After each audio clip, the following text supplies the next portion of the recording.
Le passage d'aujourd'hui est Marc 5, versets 1 à 8. Lisons ensemble. Ils arrivèrent à l'autre bord de la mer, dans le pays des Gadaréniens. Aussitôt que Jésus fut hors de la barque, il vint au-devant de lui un homme, sortant des sépulcres, et possédé d'un esprit impur. Cet homme avait sa demeure dans les sépulcres, et personne ne pouvait plus le lier, même avec une chaîne, car souvent, il avait eu les fers aux pieds, et avait été lié de chaînes, mais il avait rompu les chaînes, et brisé les fers, et personne n'avait la force de le dompter. Il était sans cesse, nuit et jour, dans les sépulcres et sur les montagnes, criant, et se meurtrissant avec des pierres. Ayant vu Jésus de loin, il accourut, se prosterna devant lui, et s'écria d'une voix forte, « Qu'y a-t-il entre moi et toi, Jésus, fils du Dieu très haut?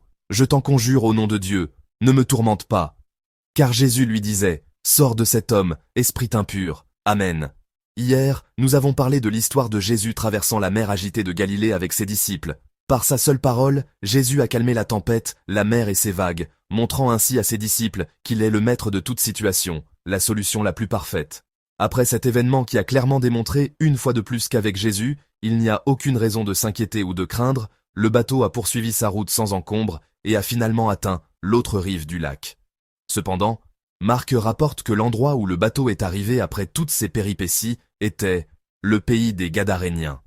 Cette région faisait partie d'une zone appelée la Décapole, un regroupement de cités romaines, une terre habitée par des Romains, c'est-à-dire des païens. Comme il est écrit à plusieurs reprises dans le Nouveau Testament, les Juifs de l'époque considéraient les païens, qui ne croyaient pas en Dieu ni ne le servaient, comme impurs, et évitaient donc scrupuleusement tout contact avec eux. S'ils devaient passer par une ville païenne sur leur chemin, ils préféraient faire un détour de plusieurs jours, même si cela rallongeait considérablement leur voyage, plutôt que de traverser cette terre étrangère. Mais Jésus, non par hasard, mais avec un but et un plan précis, a traversé la tempête et la mer pour conduire délibérément ses disciples en terre païenne. La raison pour laquelle Jésus s'est rendu en terre païenne était la même que celle pour laquelle il allait vers les Juifs, pour élever les humbles, justifier les impurs et restaurer pleinement ceux qui sont marginalisés et qui souffrent. C'est pour apporter la gloire à Dieu et la paix sur la terre que Jésus s'est rendu en ce lieu. Pour ce faire, Jésus accomplit pour les païens en terre païenne les mêmes paroles et les mêmes actes qu'il avait accomplis jusqu'alors pour les Juifs, avec la même puissance. C'est-à-dire qu'il libère un démoniaque en chassant le démon impur par sa parole. Par cet acte, il proclame que l'amour de Dieu ne se limite pas aux Juifs et à la terre d'Israël, mais s'étend au monde entier et à toutes les nations, que la portée de la présence et du règne de Dieu est sans limite, et que Jésus est le Christ sauveur qui établit partout le royaume de Dieu rempli de plénitude et de paix, c'est-à-dire le shalom. Jésus, qui est le Christ en tout lieu, est aussi le Christ qui vient à nous, nous parle et nous sauve en ce moment même, aujourd'hui et ici. J'espère que ce moment sera l'occasion de rencontrer ce Jésus, de faire l'expérience du shalom et de rendre gloire à Dieu. Revenons au texte d'aujourd'hui. Lorsque Jésus arrive dans la région des Gadaréniens, un homme possédé d'un esprit impur sort des tombeaux et vient à sa rencontre. Marc écrit que les gens avaient tenté de lier cet homme à plusieurs reprises avec des fers et des chaînes, mais qu'à chaque fois, il avait rompu les chaînes et brisé les fers, si bien que personne ne pouvait le maîtriser. Il était un homme possédé par un démon d'une force que personne ne pouvait contenir, un homme que tout le monde, incapable de faire quoi que ce soit, ne pouvait que craindre et fuir. Mais en même temps, il est écrit que le démon le poussait nuit et jour à errer parmi les tombeaux et sur les montagnes, en criant et en se blessant avec des pierres. Le démon semblait donner une grande force et une grande puissance à l'homme qu'il possédait, mais en réalité, il coupait ses relations avec les autres, l'isolant, et détruisait même la relation qu'il avait avec lui-même.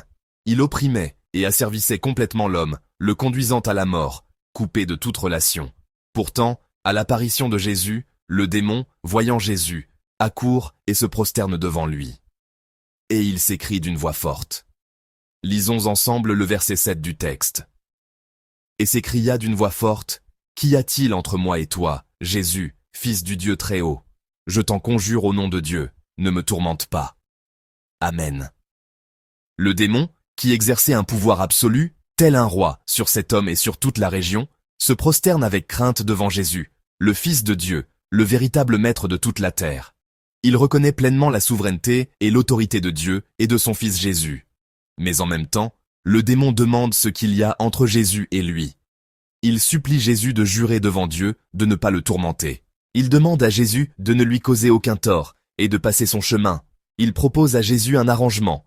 Lui aussi respectera Jésus, dans une certaine mesure, mais que Jésus ne s'approche plus de son territoire, qu'il n'interfère en rien dans son règne, qu'il le laisse tranquille. En somme, le démon suggère à Jésus de ne pas créer de problème, de ne pas se fatiguer mutuellement, et de faire comme s'il ne s'était pas vu. L'esprit impur qui s'était emparé de cet homme existe encore aujourd'hui sous diverses formes autour de nous et cherche à nous captiver.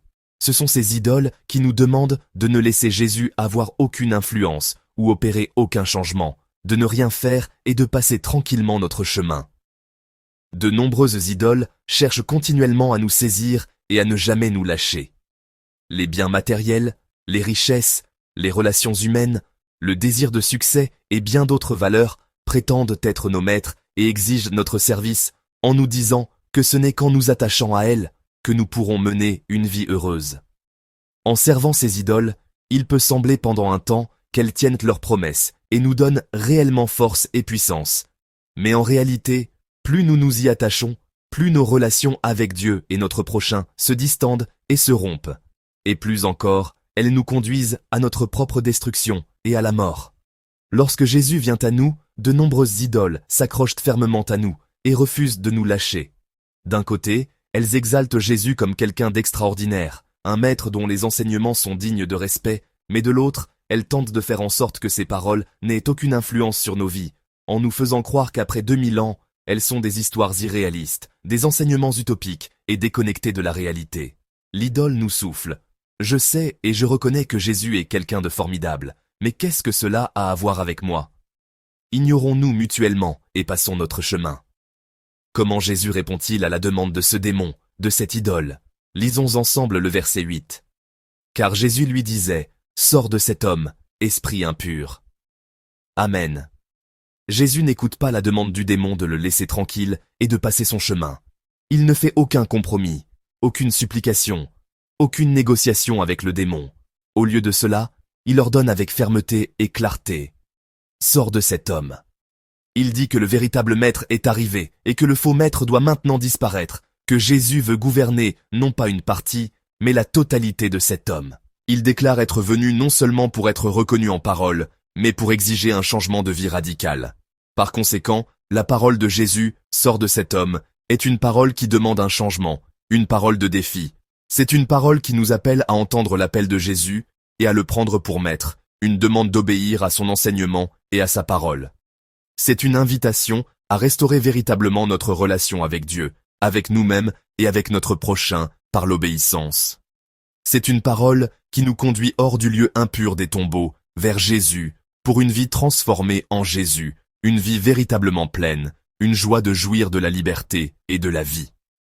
À toutes les idoles qui nous retiennent captifs, Jésus dit la même chose.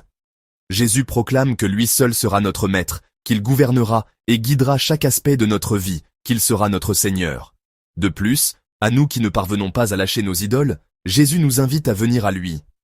Il nous dit que le seul chemin pour jouir de la vraie liberté, de la paix, de la joie et de la vie, est d'obéir uniquement à sa parole.